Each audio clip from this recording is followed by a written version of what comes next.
Hello, everyone. Good morning, good afternoon, wherever you may be in the United States this time of day. I want to welcome you. I am Connie Sobon-Sensor. I'm the Chief Representative to the United Nations for the League of Women Voters of the United States. It's an honor and a privilege to have this opportunity. And I live in New Jersey, and I'm a member of the Morris County League. I will moderate this webinar. The full bios of all our presenters are available on the registration page, and they will be briefly introduce themselves as they speak to you today. So welcome to Women's Rights Are Human Rights, Reflections on the UN Commission on the Status of Women, which is CSW69 from the League of Women Voters Delegates perspective. Welcome. And next slide, please. So just to review our agenda for today, I am the moderator, and we will have a welcome message from Diana Wynn. She's unable to join us today because she has a conflicting commitment, and she sent a video to welcome us all because she's so committed to the work that we're doing at the United Nations and in support of the UN observers. We're going to then narrow our focus to human trafficking with Sarah Warner, Ann Hefner, and Sharon Hill. Prior to that, Jane Colvin, who's one of our UN observers, will give you an overview of CSW if you're not familiar with it. And then we'll have a focus on human trafficking, and then a focus followed by a focus on CEDAW and women in politics with Jane Ruby, Michelle Honora Thorne, Anu Sahai, and Camille Brewer. And then we'll open the meeting to discussion, and we'll be able to answer your questions as you put them in the Q&A. We're going to go to the next slide just to cover some of the norms for this meeting. It's being recorded, and it will be shared in an email afterwards and posted on the League Management site on the UN Observer page. So if you go to League Management site on their main page and you type in United Nations Observers, we do have a page where videos are posted and other information about the work that we do. So please use the chat box to talk to each other and the presenters, and please use the Q&A for questions that you would like the presenters to answer at the end of the webinar. All questions are good questions, and we're here to help. Thank you so much.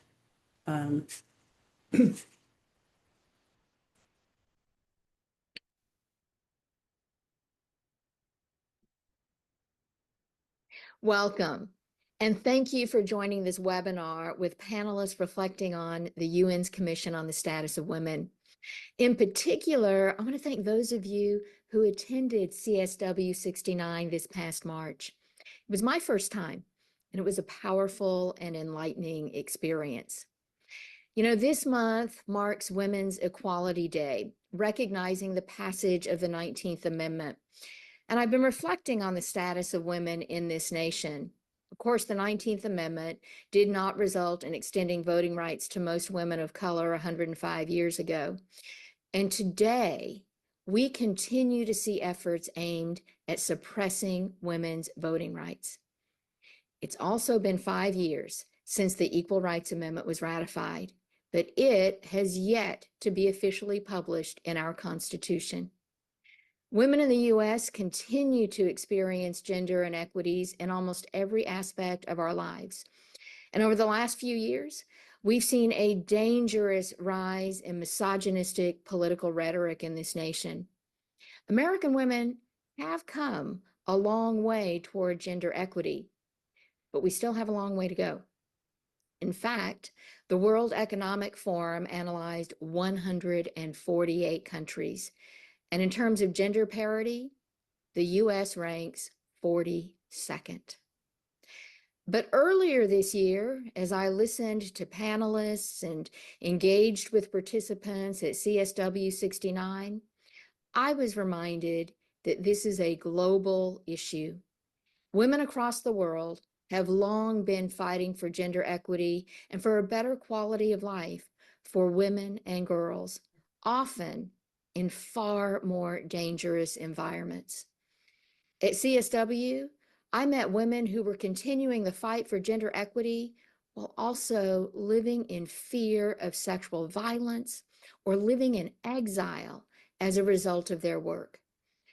So, as we continue our fight for a better world for everyone, let's not just think about American women, but remember that we are part of a global effort.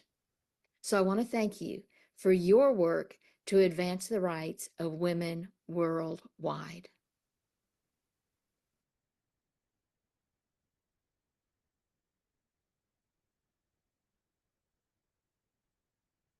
Thank you so much.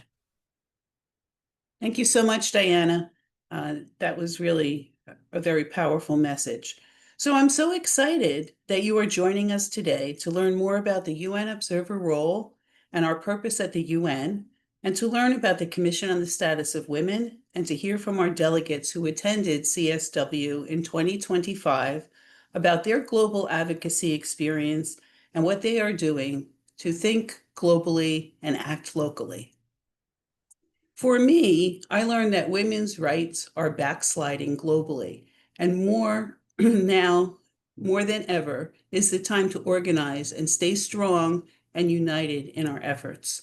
There are 5 UN observers that represent the League of Women Voters of the United States at the UN and as part of civil society and the UN affiliated NGO or non-government organization community. Our role is defined by the UN itself. Although the League of Women Voters has been engaged with the UN since its inception in 1945, the League was granted special consultative status with ECOSOC, which is the Economic and Social Council, in 1997. This status allows us to have a higher level of participation and to influence global decision-making at the United Nations. Some examples of this would be that we provide written statements relevant to the work of ECOSOC in which the League has special competence. When requested, we provide oral statements to ECOSOC on a special field of interest. We can participate in international conferences convened by the UN and in their preparatory process, such as the Climate Conference and CSW. And the Civil Society Conference where Jane Colvin and I attended in Nairobi in 2024.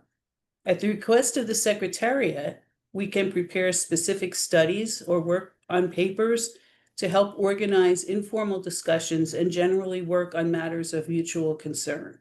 And we also can ensure that the League is officially represented at the UN and maintains its accreditation with ECOSOC and its subsidiary bodies. In addition, the League is charged with sharing information with our membership and working together towards achieving the United Nations 2030 Agenda or the Sustainable Development Goals. It's a 15-year plan to achieve these global goals, and some examples of what we do include expanding awareness throughout the League of the intersectionality between the UN and shared priorities and activities with the League through webinars, blogs, social media announcements in the League update and our LMS page for the UN observers. We can enable participation and attendance of League delegates to conferences and programs to which the League has been invited and sponsored by the UN agencies, member states, or accredited NGOs such as UN Women, the Working Group on Girls, the Interparliamentary Union, the International Institute for Democracy and Electoral Assistance, the Committee to Stop Trafficking in Persons, and Cities for CEDAW. And we develop materials and programs that are in concert with the strategies and goals approved by the League of Women Voters Observer Corps. So you too can have an opportunity to participate by checking the League update for invitations to apply to be delegates to the climate conference or a future CSW. And as we share our experiences today, I'm so proud of all of these presenters that are joining us that have been delegates from the League of Women Voters to CSW and what that has led to throughout the League and in their local communities. So you can also check UN Web TV site and see archive briefings of interest or some broadcasts live. More opportunities will be discussed throughout this webinar. So now it is my pleasure to turn over to our UN observer, Jane Colvin, to introduce herself and tell you more about CSW. Jane? Thank you, Connie. Hello, my name is Jane Colvin, and I'm a member of the New York City League and a director on the New York State League's Board of Directors. I've been a member of the League's UN Observer team since 2021, and it's been great. Thank you for attending this webinar. First slide, please.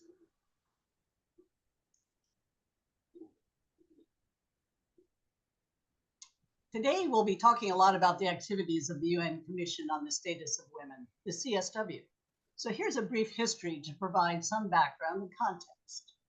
The CSW was created in 1946 at the urging of Eleanor Roosevelt during the inaugural meetings of the UN General Assembly. It was first organized as a subcommission, reporting to the UN Commission of Human Rights. But after a few months, women delegates and representatives from NGOs concluded that a separate body specifically dedicated to women's issues was necessary and advocated for it. In a few months, the CSW formally became a full-fledged commission under ECOSOC, the UN's Economic and Social Council. Even as a commission, it got right to work. Its first task was to assess, quote, problems relating to the status of women, and to advise its findings to the UN Commission on Human Rights. The photo is of some of the commission members getting ready for the press conference at Hunter College in New York City. Next slide, please. The first report issued by the Commission's charter members, women from seven member states from around the globe, recommended that, quote, the work of the subcommission should last until women had reached the point where they were on equal footing with men in fields of human enterprise. 8 decades later, we're still working on it. Next slide. Today, the Commission is 45 member states strong and continues to focus on achieving gender equality, the empowerment of women and girls, and the protection of their human rights. It remains the principal global intergovernmental body exclusively dedicated to these goals. The Commission's had notable successes. It started off by conducting research and polling efforts to assess the status of women worldwide. Many questionnaires and studies were launched to collect information on the legal status of women, their access to education, their work opportunities, and their civil rights. Armed with these data, the Commission set standards, wrote and secured several international conventions that provided women universal access to political and voting rights, secured women's rights in marriage, developed programs for increasing women's and girls' literacy and equal access to education, and protected women and girls from violence and global trafficking. However, the CS member state delegates today would be the first to say that they have miles to go, recognizing the backsliding of nations' attitudes and commitment toward girls' and women's rights. Every year, the Commission convenes for 2 weeks to assess the progress achieved in advancing their goals. Each year, there is a theme that governs the Commission's deliberations. Next slide, please. In 2025, in recognition of its 40-year anniversary, the theme was a review of the 1995 Beijing Declaration and its 12-point action plan for gender equality and the empowerment of women and girls. During the 2 weeks of formal CSW deliberations, other UN agencies, member states, governmental organizations, and NGOs conduct virtual and in-person events within and outside the UN grounds. They discuss, debate, and share views about this same priority theme. It's an extremely popular event, as you can see. And in 2025, it was the largest CSW gathering ever. The League's UN Observer team and delegates, who you'll be hearing from, attended this CSW, continuing the long and distinguished tradition of the League working together with the UN and CSW. For example, in 1995, the League had representatives at the Fourth World Conference of Women that crafted the Beijing Declaration that was under review this year. Since 1945, when President Truman invited the League to serve as a consultant to the U.S. delegation that participated in the founding of the UN, the League has maintained a presence at the UN through its observers and its work with UN agencies, member states, and other NGOs. It's a natural and powerful working relationship. The League's positions, policies, and programs dedicated to empowering women and defending democracy align with the goals of the UN and the CSW. The next speakers will talk about several of these programs that the League has been active in, notably the opposition to human trafficking and support for CEDAW, the UN Convention on the Elimination of All Forms of Discrimination Against Women. Sarah? Thanks, Jane. I'm Sarah Warner. I am the president of the League of Women Voters of Berrien and Cass County, and I've been working in the anti-human trafficking space for about 15 years now. If we can pull up, yep, my slide. So I'm here to talk to you about human trafficking. I'm going to start by framing the subject for discussion to provide a little bit of background on what human trafficking is and what it can look like. And then I'm going to tie that to CSW and why it's relevant. Next slide, please. So I want to start with the Universal United Nations Protocol. This is the definition of human trafficking that is accepted by member states of the United Nations. It's also used to craft our own laws on human trafficking. You may see a similarity in this language in the US laws on human trafficking. Next slide, please. This is going to cover the action, means, and purpose model. This is relevant to talk about right now because when we talk about the means and the act, this is related to the vulnerabilities that are experienced across the globe for folks that may be susceptible to human trafficking. Next slide, please. Just to give you a quick overview of what's happening on the globe, the International Labor Organization estimates that there are over 27.6 million persons in a situation of trafficking at any given point in time. I included this slide just to show you a quick breakdown of the types of trafficking that exist in the world and who's affected by it. Next slide, please. This same information is held in this infographic. Just to pause for a second and take a look at the key, you'll see that trafficking patterns are different across the globe, but it does exist in every continent. Australia doesn't have any little people on top of it because we don't have enough data from Australia. Next slide, please. Human trafficking has many, many faces. And so when we're talking about the subject of human trafficking, we're not talking just about a certain movie you may have seen with Liam Neeson. We're talking about a whole bunch of other types of trafficking that folks are vulnerable to across the world. Next slide, please. When we're talking about these human trafficking patterns that we're seeing, we see an increase in trafficking patterns around issues like major disasters, conflict zones, infrastructural failures, which is where the government ceases to exist or ceases to function in the way it was intended, political instability, forced migration and displacement, and different cultural attitudes towards gender roles, as well as immigration laws and the political rights of individuals that may or may not be seen as legal entities in a country. Next slide, please. The result of things like this are more vulnerabilities to exploitation that can lead to trafficking situations, such as lack of access to basic needs, food, water, shelter, a lack of access to political rights, a lack of a social safety net, which can happen in forms like displacement and separation by the state. Lack of access to economy and finances especially affects folks in developing countries and situations where women and girls are excluded from the economy or education practices. Next slide, please. So why are we talking about all of this in preparation for talking about Commission on the Status of Women? We know that women and girls are disproportionately affected by human trafficking. It is reported by the Global Trafficking Report on Persons that 61% of trafficking victims are women and or girls.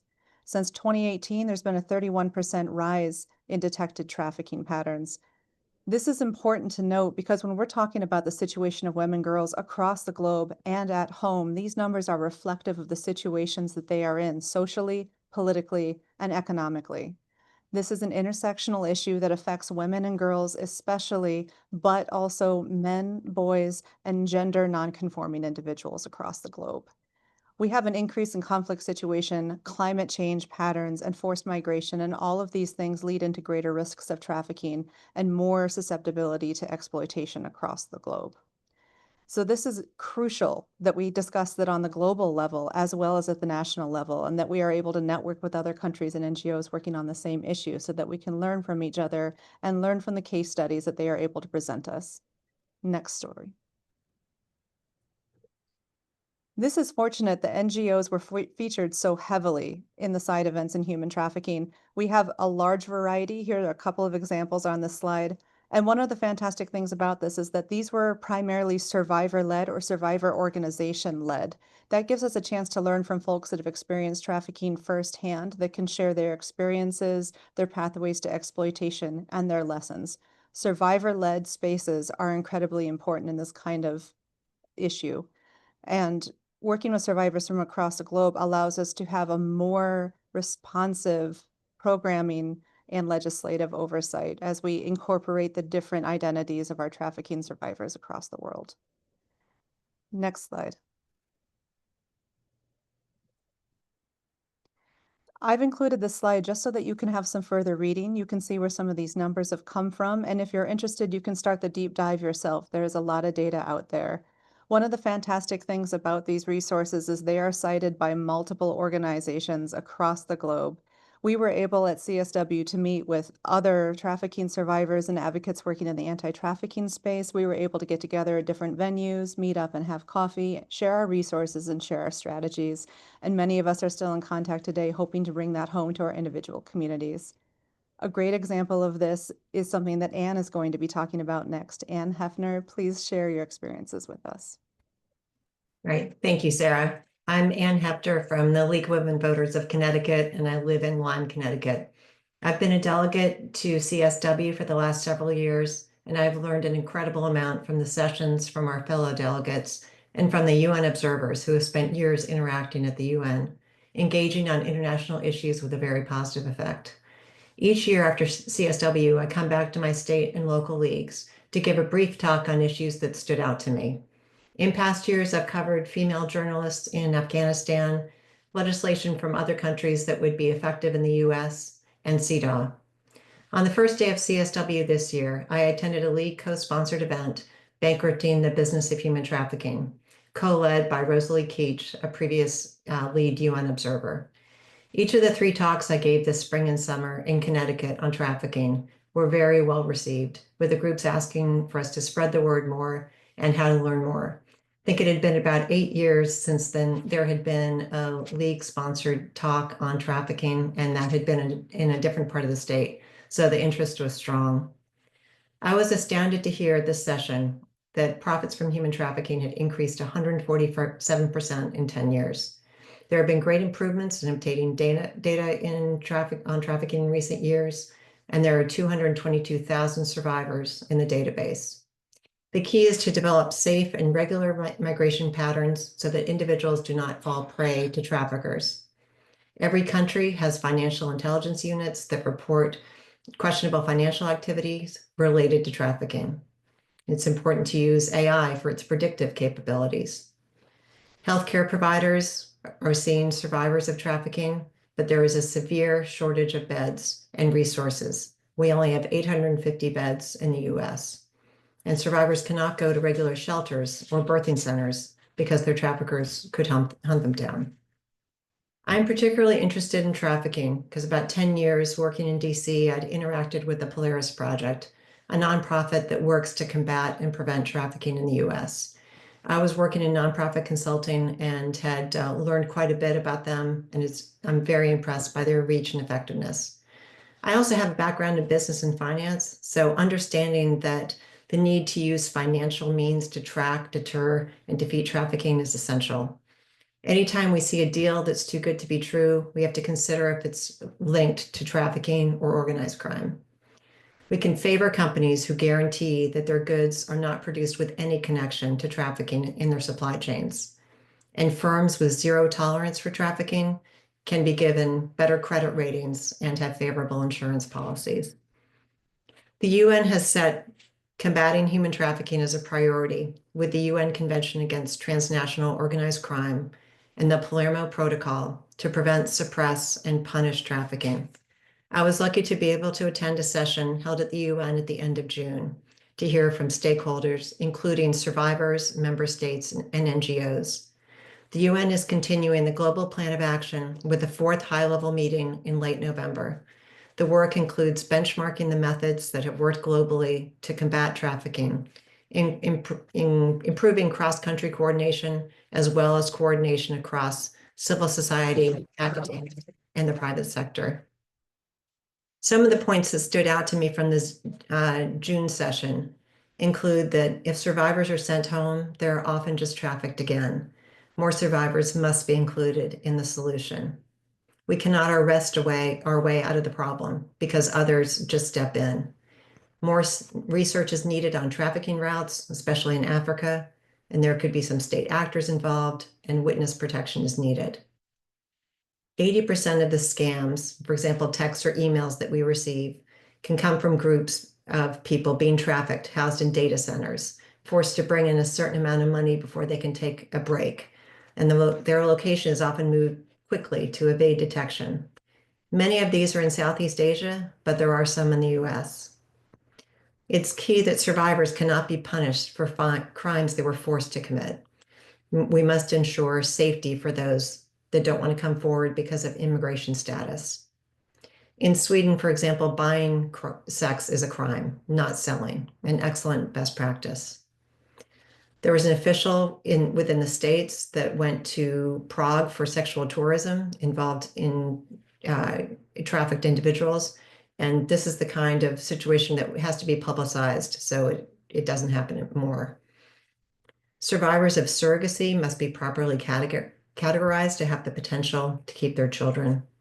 And we must assist law enforcement on cryptocurrencies and money flows of trafficking. Locally in Connecticut this fall, we're having an information session with a representative from the Connecticut Department of Children and Families. They'll cover more of what to look for, considering cases where individuals are forced to work as domestic help or sex workers, where the front could be a private home, spa, or massage parlor. This session is being promoted by our local library where the program will be held. Thank you all for your time, and I can turn it over now to Sharon Hill, who has been engaging with NGOs in this area. Unmute. Yes. Hello, everyone.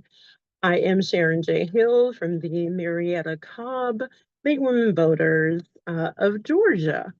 And this is, for such a time as this, it has been an honor to have been a delegate with CSW69, as most of my work has been with the Equal Rights Amendment. And so as such was with during the CSW. However, let us be clear, all roads lead to the travesty, the interruption of life that is happening. So you have understood right now the history as well as the global outlook of CEDAW and the CSW69. I'm here actually to elevate what we need to be doing locally, and that is from our state as well. And so we begin with what it looks like. State and local reports and outreach.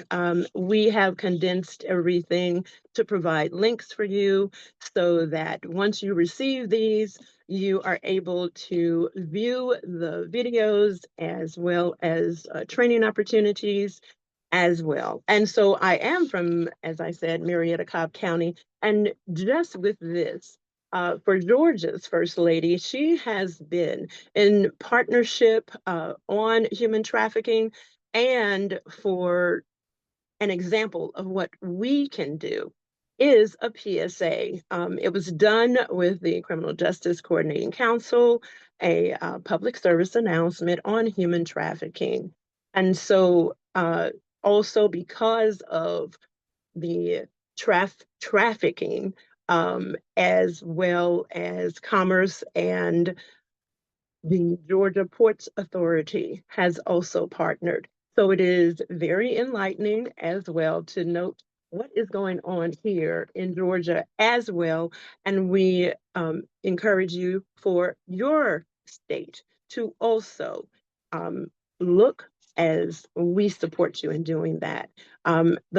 Our business license division, along with the Cobb Police and Attorney General's office, We've closed down 11 spas, and that is one thing that, as I spoke during National Night Out the other night with with our sheriff's department in Cobb, it it is hard for the locating of the spas and the activities.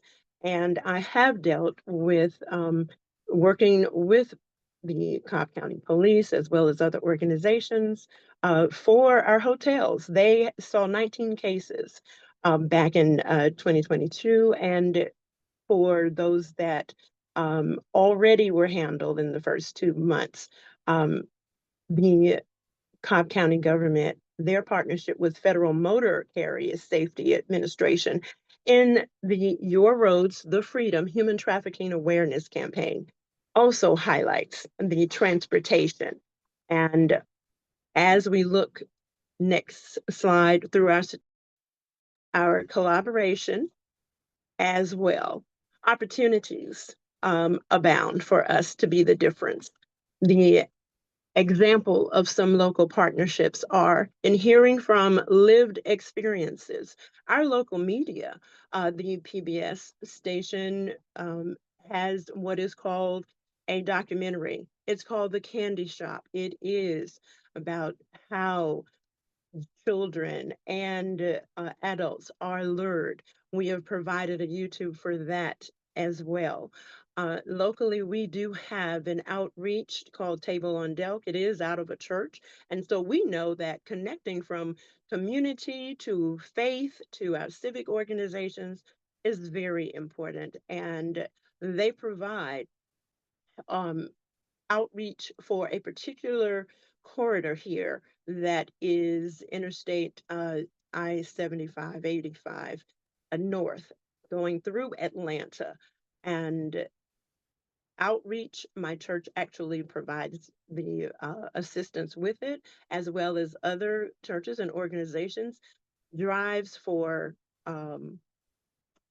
hygiene products and as well as events for awareness are provided as well.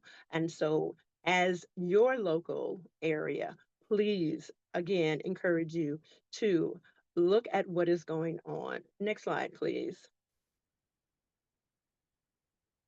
All right. Again, more local opportunities as well as statewide, because we do have task force that are working on addressing human trafficking, and our county is one of the highest in the state's human trafficking prosecution unit. So Cobb is a major factor of the issue. Also, our prevention with a focus on youth is the opportunity with Justice for Girls by the Southern Christian Leadership Conference for curriculum. The founder, Mrs. Kathleen Steele here, has of National SCLC, a curriculum for young girls with workshops as well. These are things that we can connect to and be a part of. They have self-defense classes and workshops in schools as well as in our churches and other community centers. Again, the link on roundtables as well. These are opportunities that we are not new to our league activities, but definitely can be amplified. Next slide. And so from the local League of Women Voters across the country, we appreciate all that is being done, and from connecting with national organizations like the Red Sand Project that supplies us with bags of red sand that we can have demonstration. Sidewalk demonstration is what it is called, or earthworks. And we do have our colleges that that are located near, right here in Rome, Georgia, near a high human trafficking level area, and they have actually the earthworks, Berry College, with our Rome, Georgia lead. This is a time that, as we demonstrated, in Rome, Georgia, at the end of our League Women Voters Georgia State Convention. We have our members from different leagues that participated in our Red Sand Project, but we have provided some, let us be real clear. The work is not new, but it is expanding, and we appreciate any and encourage your participation. And as we move forward to Jane Ruby, please remember that your questions and answers your questions can be put in our Q&A. Hello, everyone. I'm Jane Ruby, president of the League of Women Voters of Chicago. I also sit on the League of Women Voters of Illinois statewide issues and advocacy committee, focusing on ERA and CDA advocacy. Thank you so much for taking time to learn about one of the most powerful women's rights mechanisms the world has today, and that is CDA. You heard it mentioned a little bit earlier in the presentation, and CEDAW, C-E-D-A-W, stands for the Convention on the Elimination of All Forms of Discrimination Against Women. In the next few minutes before you hear from my fellow League members, I want to set the stage. The League was literally in the room where CEDAW's story began, and we have continued to advocate for it in the decades since its ratification, even though the US government still hasn't ratified it. Here's the short version. CEDAW is the International Women's Bill of Rights. It defines discrimination broadly, covering everything from political participation and education to healthcare, marriage, and freedom from violence. It holds governments accountable with regular reporting. While not demanding specific policy action, in many ways it goes beyond removing legal barriers. Through its reporting requirements, it forces honest assessment, which is key to ultimately dismantling the cultural patterns that keep women from full equity. You might be wondering, if it's so great, why hasn't the US signed on? The truth is, the treaty has been stuck in the Senate for more than 4 decades, even though nearly 90% of Americans say they support it. In the face of this gridlock, cities and counties have stepped up. From San Francisco to Toledo, local governments have passed ordinances embedding CEDAW principles into their own laws. And many of these communities have seen several measurable changes for the better since. We have smaller wage gaps, safer streets, and better access to services. Currently, there's about 80 million plus Americans who live in CEDAW jurisdictions in our country. Now, to kind of continue the conversation around CEDAW, I'd love to hand it over to Michelle Thorne to continue the conversation.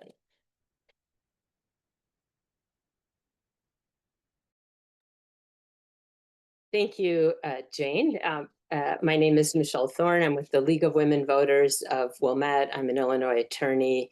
I have been inspired by the UN's CSW and the League's involvement in CSW, and I'm delighted to spend this time with you. And I'm going to talk about the ERA and CEDAW. What do they have in common? Equality. And this chocolate cake is going to, let's see if I can get it here, represent equality for my discussion. You might say, well, cake's a treat, it's a luxury, let them eat cake, etc.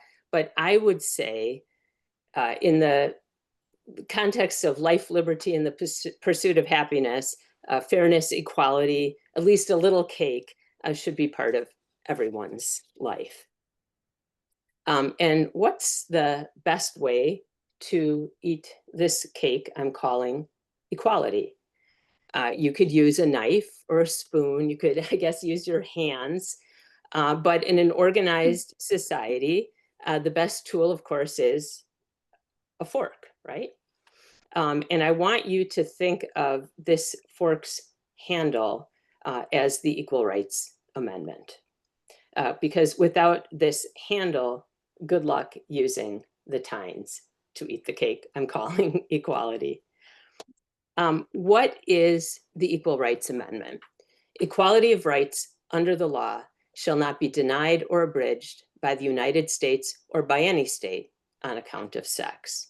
It's pretty basic. As Alice Paul called it, it's ordinary equality. It's in addition to our United States Constitution, our highest national law. The ERA is essentially a rule of fairness. I like to call it a codification of the Golden Rule. Now, the Golden Rule is a most important tenet in every major world religion. Treat others as you would be treated. That's essentially what the ERA says. And what's interesting about the text of the ERA that I read to you is that it doesn't mention women specifically in the text. The ERA is a tool that everyone can use. It's a rule of fairness. However, it's not wrong to call it a women's rights amendment, in that women are the largest group in US history that historically has faced sex discrimination, and women are the group that would benefit most specifically from recognition of the ERA. And the ERA is not only foundational to our US Constitution, but it's foundational to CEDAW.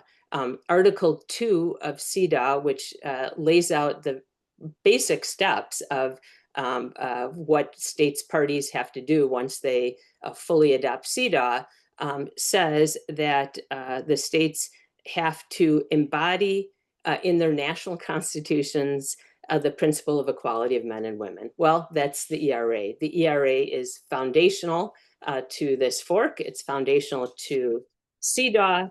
And I want you to think of CEDAW as the tines of this fork. The ERA is the foundation. The tines of the fork are CEDAW. CEDAW helps flesh out the areas of focus, provides the best tool for precision on women's rights. CEDAW covers reproductive rights, rights of deciding marriage, citizenship rights. We're talked about human trafficking, a lot of areas that affect women specifically. CEDAW also, once implemented, requires some data collection. A lot of these areas that I just mentioned, while they do focus specifically on women, that focus helps everyone. The data collection on sex discrimination, for example, or combating some of those issues help everyone. And the other cool thing about CEDAW is that under our Constitution, treaties that we enter into rise to our highest law and provide a basis for passing federal laws. So it's very, very powerful. However, unfortunately, as Jane mentioned, CEDAW was signed. It was signed by President Carter, but never approved by the Senate, which is part of our process for adopting treaties. So we're not fully a party, despite the fact, by the way, that 2 American women appointed by President Nixon in conjunction with their State Department helped draft CEDAW. Also, unfortunately, the ERA has already met the strict requirements of the Constitution to be recognized as our 28th Amendment. However, the national government has yet to recognize the ERA by publishing it as part of the Constitution. And that's, quite frankly, clear violation by our national government of the rule of law. But what we can do at the national level is push for the Senate to approve CEDAW, and the League has been doing that. And we can also push for congressional affirmation of the ERA as our 28th Amendment. And the League, I really want to shout out the League. The League has been a core group trying to get that done. And many of the people actually probably who are listening here have been involved in the ERA, but I know all of these participants have been involved in that as well. But what we can also do is take action at the state and local levels. I like to think of that as sort of, instead of this big national fork, those tiny little cocktail forks And you know, those are powerful too. If we adopt state ERAs, and half our state constitutions have ERAs, if we adopt CDAW regulations at state and local levels, those are lots of little tiny forks, and that is another way we can eat our cake I'm calling equality. You know, it might take longer, we might have smaller bites, but it's a way to eat that cake. After me, we're going to hear a great discussion from Camille Brewer and Anu Sahai on how you can take action through your leagues locally to adopt CDAW and the ERA. But one last thing that I want you to remember is that discrimination is a cost to society. And it's better for the economy and for everyone if the rules are fair. And that's how the ERA and CDAW can provide more cake for everyone. And that's how using this fork with the handle as the ERA and the tines as CDAW, we can all have our cake and eat it too. Thank you so much. So, Michelle, thank you for explaining so very well what tools we need to have in place to enjoy that wonderful, delicious chocolate cake. So the cake of equality, absolutely my favorite food. So my name is Camille Brewer, and I'm a member of the Montgomery County, Maryland League of Women Voters. I'm the newest member of this esteemed team of delegates, and I'm delighted to be here to talk about my activities related to CDAW following CSW. First of all, both CSW and CDAW were new to me.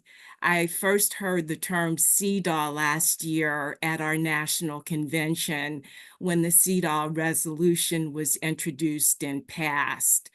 Some months later, I saw the league announcement recruiting delegates for the CSW meeting, and I was certainly intrigued.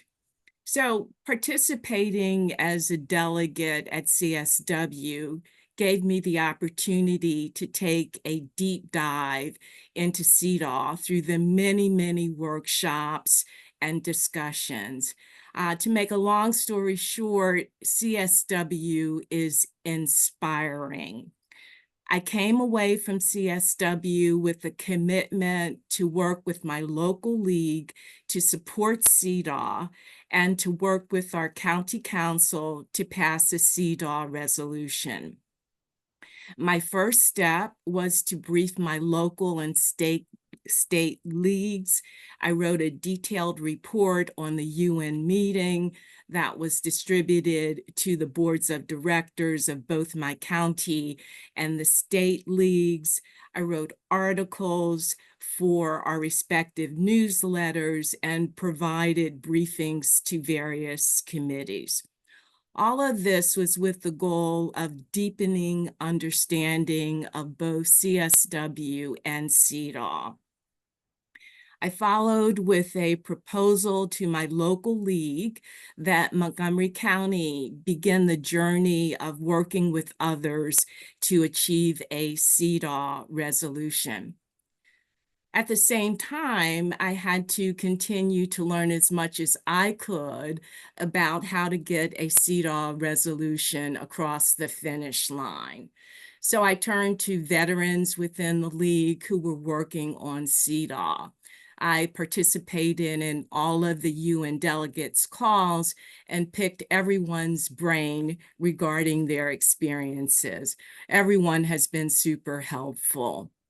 Anu Sahai, who is here with us today, helped successfully guide Fairfax County to attain a CDAW resolution. Anu, can you introduce yourself and share some of your insights with us? And can you talk about how Fairfax County began the process and also talk about how you engaged partners? I have more questions, but please get started. Thank you. Thank you, Camille. So my name is Anu Sahai, and I'm now currently the first vice president at the league, the State League of Virginia. But at the time when I first heard the term CEDAW, I was a co-president of our Fairfax League. And just like everybody else, when I was in the room and they said CEDAW, if I still look at my notes, I think I spelled it SEEDAW because I had no idea what it was. It was intriguing. We talked about the Beijing platform. And throughout my life, ever since I can remember, I've been a fighter for women's rights, starting with my own, fighting with my parents because they used to treat my brother a little bit better than they did me, which I guess is normal. But I remember always fighting about that. So it was interesting that here is a UN Convention on Prevention of Discrimination Against Women or Elimination of All Forms of Discrimination. So obviously, it got my attention. And at that time, we had another UN observer, Jill Follows, who is now in New Jersey. And she came and talked to me and said, it's the League of Women Voters. Why don't we focus on women? I'm like, sure, always ready for that. So we decided that we were going to maybe not find a mini fork like Michelle did, maybe just a toothpick to get to that cake of equality. And we decided that we couldn't do it on our own. And the only way to do it was to put together a group, So we reached out to various organizations in our area, the AAUW, NAACP, Zonta, and we had a few regional leagues. We had a few women's early groups on. There's one called Ashiana, which deals with violence against women. There were sororities, and we put together a working group. And everybody was keen. I think a lot of the people, when we talked to them, did not know what CEDAW was. So again, the process of explaining to everybody what it is. So what we did was, like I said, we identified like-minded organizations and set up the working group. And then we realized that the thing to really get this ball rolling was to find someone. So Fairfax County has a board of supervisors, and Virginia being a Dillon rule state means that locally the county doesn't have much in the way of authority in passing laws. So we realized that the best we would get is a resolution, but at that point we were ready to go with that. So we reached out to one of our supervisors, Dalia Palchek, who was a young woman. She was about to have a baby and she knew it was going to be a girl, so she was on board right away.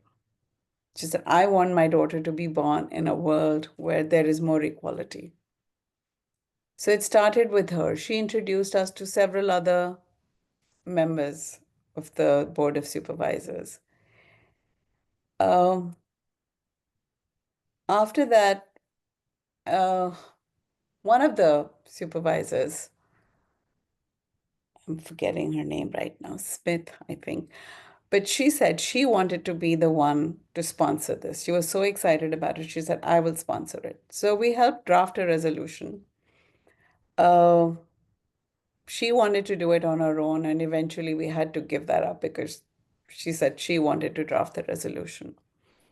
And she reached out to the rest of the Board of Supervisors. And before we knew it, she said it's going to come up for a vote. And it seems like it was easy, but it really wasn't because we had to do a lot of work at first to get everything started.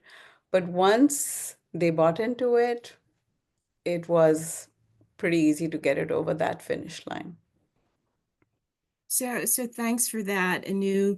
Can you share with us any minefields and how you avoided those minefields, and also talk about some of the opportunities that facilitated the path towards adoption? Mine feels, I think there are several. The biggest one is that, you'll have a lot of opposition. People don't know what CEDAW is. People immediately assume that CEDAW means you're legalizing abortion. That is the first thing that is thrown at you. So you have to be ready with that. So we had put together talking points, pros and cons, because you're ready. That is going to come right at you. So we were ready with answers for those. That no, it doesn't legalize abortion. CEDAW doesn't even mention abortion, Um, so that was the biggest one. People will throw, oh, we already have the 14th Amendment. Why do we need all this? We have other laws that protect women. Why do we need this? So again, you have to have your points ready. And I'm ready to share our talking points if anybody's interested. I think we can send that over. I think the plan is to send over some sort of a handout. That was one. And crazy story was when it finally came up for the vote, and we were there in the room, 9 supervisors. Fairfax County, I think 8 of them are Democrats. There's only 1 Republican. He walked out when it was time for the vote. So he abstained. He did not want to vote no, but he did not want to vote yes either. So he actually just walked out of the room. So But that didn't hurt the result, did it? it did not hurt the result, but it was very distressing Mm. to watch a man. Obviously it wasn't, well, not so obvious, but I know, has daughters, and he has normally voted for other things in the county that favor women. But this particular resolution, he actually walked out. Interesting. Well, congratulations on your success. I know it was an enormous amount of work for the league and for the partners, and the partners are indeed key. So my sense is that it's really critical to continue to educate ourselves, to make sure that we have commitment within our local league, and that we use the resources that are available both within the league and outside of the league. So as we all begin, and including the audience members, our CEDAW journey, just know that you're not alone. There are resources that are available to provide assistance. So Anu is going to be talking about some additional issues related to CSW, but I wanted to go back to Jane Ruby, who had some additional final comments about CEDAW. Jane? Yes, thank you so much, Camille. Before we wrap up this section on CEDAW, I'd kind of like to leave you with one sort of connecting thought with our mission work with the league, the state of the world right now, and the importance of really prioritizing CEDAW. When the United Nations Charter was being debated in 1945, the League of Women Voters mobilized on a national scale. We led a massive campaign to educate communities, lobby Congress, and build the public will to bring the United States to the table for a new era in international cooperation. CEDAW represents the biggest opportunity in a generation for the League to do something similar, linking our local work to a global framework for women's equality. Whether through ratification at the national level or adoption at the city and county level, CEDAW is a chance once again for the League to make history. Local leagues will be very pivotal in this effort. We encourage all of you to take action. Host a program in your league, meet with your local city council members, connect with the national and United Nations observer teams. As Eleanor Roosevelt said, where, after all, do universal human rights begin? In small places, close to home. We leaguers know that our rights live or die by block to block. Together we can give them new life and new meaning, and there's no better place to begin than with CEDAW. Thank you. Thank you, Jane. So Anu, back over to you to talk about women and politics. Thank you. Thank you, Camille. And I think the core issue is that both CEDAW and women in politics go hand in hand. Can't really have one without the other.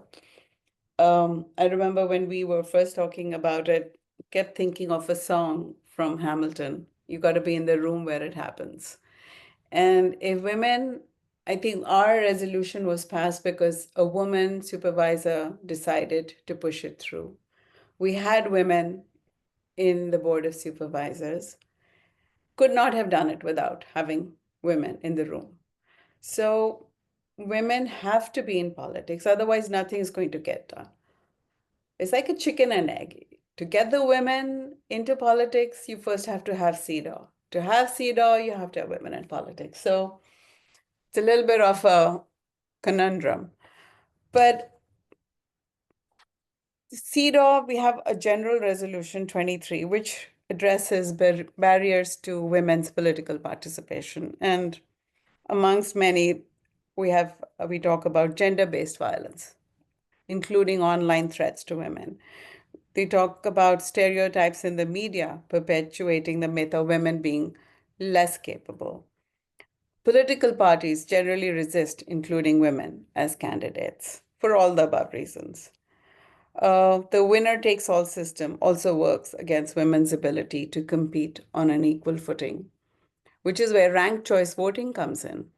Ranked choice voting makes it easier for women to be on the ballot and makes it easier for people wanting to vote for them, that, okay, your vote will not go completely wasted.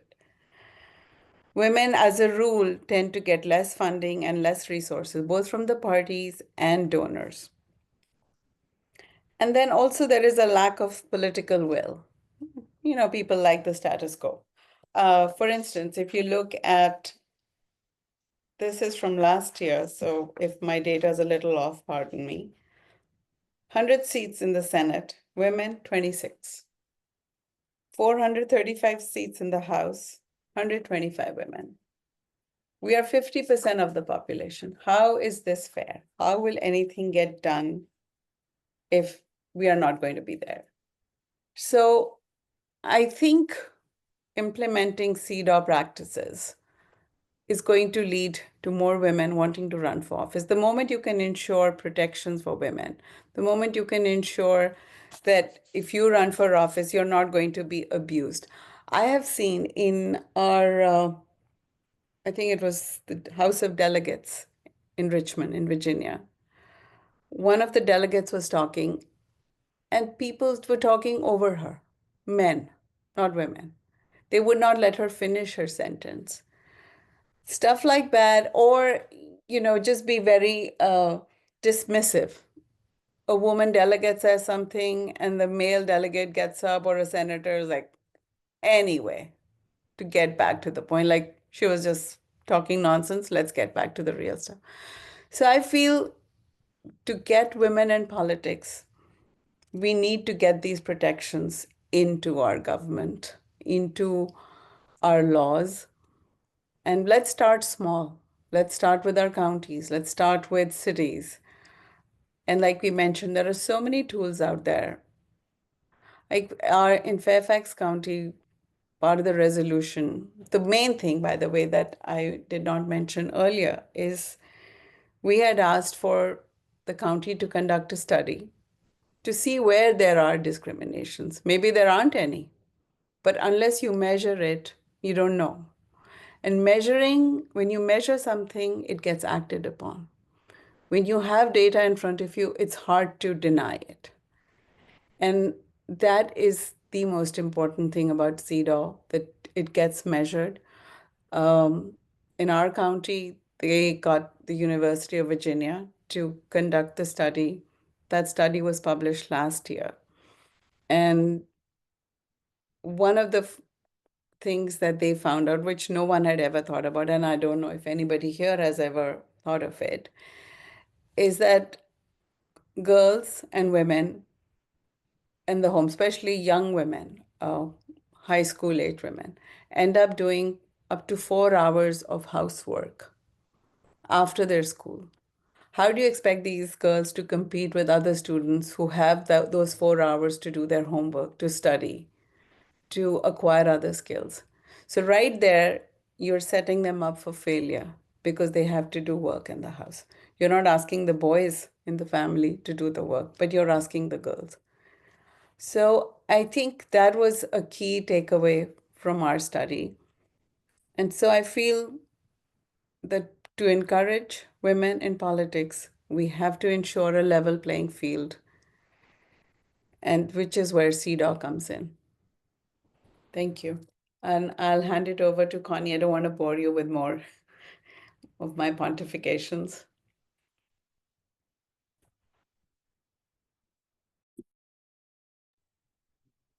Connie, sorry to interrupt, but you're muted. Thank you.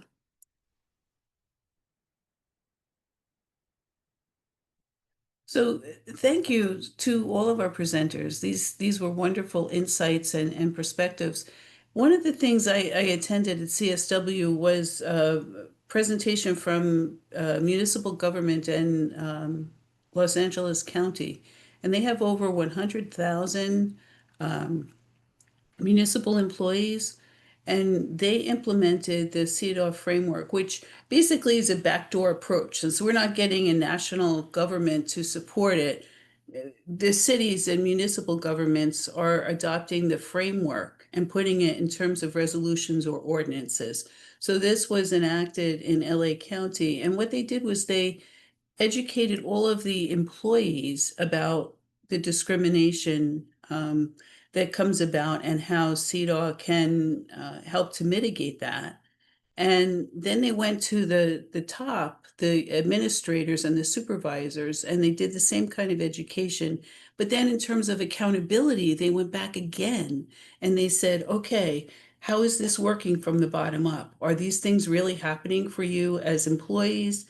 And then they went back to the supervisors and said, you know, how are you implementing this? And so there was this big feedback loop that also is a piece of accountability besides just reporting back to a government, but actually asking the people who are affected by those decisions in that framework. And there is an initiative out there called Cities for CEDAW within the United States. And there's a great support system for helping you to implement this in your local communities, but realize that it is a coalition. It's not something that a league takes on and does independently. So we did have a toolkit that we prepared ahead of the national convention. So that toolkit is on that LMS website page under United Nations Observers. So that gives you a place to get started. We had also talked about maybe starting a support group for CEDAW with resources, maybe having office hours for leagues that wanted to take this on in their local communities as initiatives to get started. So there's a survey that will come out at the end of our conversation today that asks if you're interested in being part of either one of those sort of community building groups. And we'd love to hear from you, and we'd love to get that initiative started. I don't know if anyone else who's been on the panel would like to comment on that.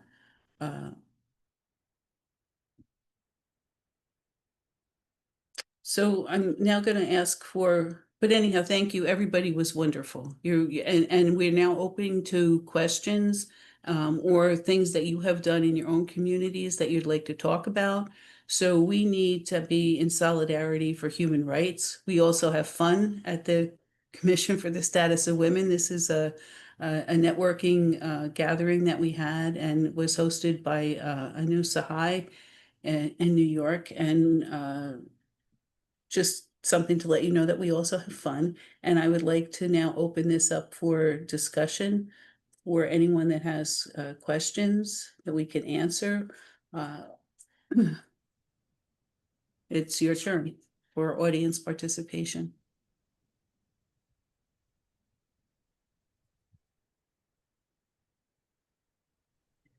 Connie, I'm going to read a question from the chat that Kathy sent.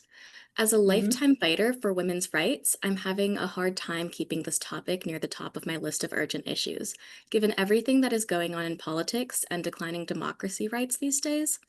Can you give us a rationale/pep talk about how to keep women's rights near the top of our issues of concern? And I know that Sarah, you had an answer to that, so I'm going to pass it to you first, if that's all right, before passing it to others. That sounds good. I'm actually going to read out the private message that I sent to Kathy on it. And it is, Kathy, I hear you. There is a lot going on right now that's crying out for our attention in the world. But human rights and women's rights are completely interdependent and intersectional. So women's rights are human rights. And so when you're reading the news these days, I'm going to ask you to keep a couple of things in mind. One, globally, the rights of women and girls are eroding at an alarming pace. This is leading to a growing discrepancy in economic rights, health rights, empowerment, education, and workforce presence, in addition to political and legal access for women and children. The future of our children depends on upholding the rights of women, allowing them the empowerment, access, and rights that allow us to be a strong, just, and growing society and country. We know that when the economy has women in it, it is higher producing and stronger. We know that keeping women in education and political spaces allows for a more balanced and representative society. We also know that when half of our population is disproportionately affected by changes and risks and erosion, that our entire population is affected. Women's rights affect everybody. Our rights and development is intersectional. It can't be separated out. And so please just keep it at the top of your mind that when we talk about women's rights, we're not really just talking about women. Right. And I know that Jane Ruby wanted to comment as well. Yeah, one of the more humbling things about being at the United Nations as an American is, there are so many fights that we're still fighting daily, just defending and preserving our democracy. And, we have one of the oldest modern democracies, and that's it was not a very inclusive discussion when our Constitution was founded. And that's why, here we are constantly fighting for inclusion, whether it's gender equality, race equality, socioeconomic equality. We're constantly having to try to get these things added into our governing structure. What you see with a lot of sort of newer democracies is, there was a lot more opportunity for a diverse group to come to the table to have these conversations. A lot of other countries had ERAs built into their constitution when they were founded. And so, that's really, for me, what kind of keeps me sane in my mission work with the League in protecting and defending and working on all these democracy building issues and how it connects to gender equality, because those things are just so inherently connected to what we're really working on in our fight for democracy and equity. So that's just kind of my my 2 cents, to sort of connect it back. Great. And I think Sharon wanted to share something as well. Yes, and thank everyone, and thank you for the question as well. We here in Georgia actually have current resolutions for the Equal Rights Amendment, and what's key is relationships with our legislators. We have champions. We actually have a joint resolution for the first time. Even though over the years it's been introduced every year, right? However, it is continuing the conversation, making the conversation, introducing. We've been able to have our county commission. We even partnered with other organizations to get mayors on for the past couple of years, actually. And so it's mayors for ERA. So they actually, the city councils were led with the resolutions and proclamations for the Equal Rights Amendment, either on the anniversary or Women's Equality Day. And it is it must be a conversation. It's really economics as well. Let's be real clear. So when we are able when females are able to help with the household, but stop there, because females are the largest heads of households as well as voters. It is the Women's Caucus also here in Georgia that has joined with this. And so championing for our legislators, South Georgia as well as North Georgia and Middle Georgia. So we're in a time where all is not lost. We just have to make sure that the conversation, conscious conversation, the time is now, and we can redeem the soul of America. Remember the ladies as well. Women hold up the sky and birth the nation. Awesome. I see that Christine Flores had her hand raised. I don't know if we can give her the opportunity to speak. Yeah, hi. Hi, Connie. Nice to see you and everybody else. Anyone listening, if you get a chance to do CSW, I did it, I guess it's going on 3 years ago, and it was the technology one, which I still think about a lot. Equity and access to resources is the greatest, one of the things that holds women back so much. So there was a comment that was mentioned, and it's important to CEDAW as well as in general. I'm talking about the UN observers. We're kind of in a controversial time about things that are these kinds of organizations within the current politics in the country. Why is it important? You mentioned something about legislation or policies that are embarked by the UN having a legal basis for other legislation within the United States. So the global becomes local. And how would I explain to someone that that's important? Like the UN is important because whatever, they might pass something at a very high level, but it can have an impact, maybe not tomorrow, but down the line in being a basis for legislation or policy within the United States. Does that question make sense? And it's also Yeah. tied to I CEDAW. can answer that if you like. Yeah, and I think it was you. The voice sounds familiar. And yes, yeah. So thank you, Anu, because it's not just a CEDAW, but CEDAW is really important. Yeah, so I will answer this with an example. I recently presented on women in politics or the lack thereof globally, and what globally is being done to bring women into politics, to encourage, because we are right now around only a quarter of 25% of women are in office. And I got feedback from one of our members, a league member who is a lawyer, worked with the State Department. So she's not someone who's not well versed in what goes on in the world. And she was stunned to realize how poorly the US was doing compared to several other countries. It was shocking when she heard that Mexico has a 50-50 parliament.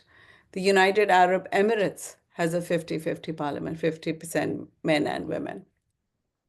So things like that, when people realize that, oh my God, the US, we think we are the most modern, most equitable, most forward-thinking country in the world. And then you realize that, wait a minute, we're not. That in something like this, so basic, we're so far behind other countries and countries that you would not think of as being ahead of us. So I think when you talk about something like this, then you realize how important bringing these UN conventions into our local politics, because we're not ahead. We are way behind. So it's good to see what the rest of the world is doing, how they think. And when you compare yourself to them, you realize that you need that, because clearly we're not doing a good job on our own. So we need to follow what is being done globally if we need to get to some form of parity. At this current rate, we're going to take, I don't know, a few hundred, at least about 200 odd years to get to any form of parity. So to accelerate that, we need to follow the global formula, global conventions like CEDAW. Thank you. Yeah, I agree 100% with Anu. And I'd also like to sort of add that, the CEDAW treaty is not the only human rights treaty that the United States has not signed on to. There's a growing list. I've lost track of how many the US has not signed on to since the UN's founding. But that's really where the opportunity at the local level is to sort of fill in the gaps that might be occurring in US sort of foreign policy and really sort of lead the stage. And, the more local grassroots organizing around these things that we can get, the more likely that stuff is to change at the federal level and to show sort of the federal government these are the things that, our country really firmly believes in. I think a lot of people have a lot of misconceptions about sort of the role of the UN. You see on the news like there's Security Council and vetoes, and there's these very high level diplomatic initiatives that are happening, but a lot of the content that comes out of the UN is around civil society and organizations like the League, both in our country for civil society organizations, but also globally. And I think that that's something that's really powerful about things like CSW and sort of these other community building opportunities for the League and civil society organizations around the world to partake in, is really where we can share ideas, bring the UN work into the work that we're doing, and really sort of have that cross collaboration. And I think that that's really sort of a lot of the heart and soul of what the League does, besides what you kind of normally think of the UN's function. Jane, did you want to add to I that? did. Jane? Christine, hi. I just wanted to comment that a group called Cities for CEDAW actually was born out of not of the failure, but in recognition that nothing was going to happen at the federal level. So this is a great example of what can happen. The transformation of ideals and thoughts and the campaign for human rights. It gets down to the community and the grassroots level, and that's where action happens. And that's part of the ERA effort as well.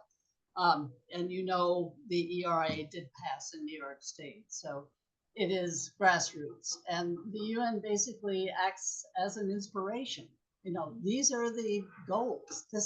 These are the standards that I think for which we should be working. Thank you. Just to add to Ruby's point, Jane Ruby's point about other UN convention that the US has not ratified, rights of the child, something as basic as that. It was a convention that we actually signed, but did not ratify. So clearly we have a long way to go, and we clearly need to learn from the world. I'm going to jump in on that excellent discussion. And I know that the part of the question was, why are treaties so important? And one of the reasons is that under our US Constitution, treaties become part of our highest law. It's actually article, just happened to have it in front of me, but it's Article 6. It's in the second paragraph. This Constitution and the laws of the United States, which shall be made in pursuance thereof, and all treaties made, or which shall be made under the authority of the US, shall be the supreme law of the land. That's really powerful. That's why the ERA is powerful, and that's why CEDAW is powerful, because, to use, and I've been eating my cake, but to use the fork analogy, it gives us more tools. And that means that not just under the ERA, but also under CEDAW, the Congress can pass laws. Congress can only pass laws that are anchored in the US Constitution. So that would be the ERA, but that would also be treaties we have fully adopted. CEDAW is not self-executing. It means our legislative body, Congress, can pass laws to effectuate it. It's huge. It's a great tool. Thank you. So if I could just add a couple things. Jane Colvin mentioned the Cities for CEDAW. It's important to look at their reports because it really shows the impact. And in a number of areas where we're closing gaps on wages, on domestic violence, even on homicide related to domestic violence, child care. So those reports are based on the metrics that have been put in place and the monitoring. So take a look at those reports. It really illuminates and elevates the importance of this work. I do want to circle back to the first question and reflect on one of my key learnings from CSW. The overarching theme was push back against the pushback. And in seminar after seminar, workshop after workshop, they talked about what appears to be a coherent philosophy that's developing globally, that embraces privilege, that embraces misogyny, that it embraces in many respects the suppression of women. So the rallying cry really has to do with taking action at every level, and importantly at the local level, to do what we can to push back against this ongoing and apparently growing philosophy that does seek to push back on our rights. I don't know if you all saw the Associated Press article from last week where our Secretary of Defense was retweeting a posting about why women shouldn't have the right to vote, why we should be voting as part of a family. So certainly the fight continues at every level, but what we can do locally is extremely powerful. So look back at those reports to see those successes, to see where we're closing gaps. CEDAW does make a difference, and it's important to support those efforts wherever we can. Thank you. Unfortunately, our time has kind of come to a close, and I want to thank everyone for your energy and commitment to women's rights and human rights. I think you saw some great examples of thinking globally and acting locally.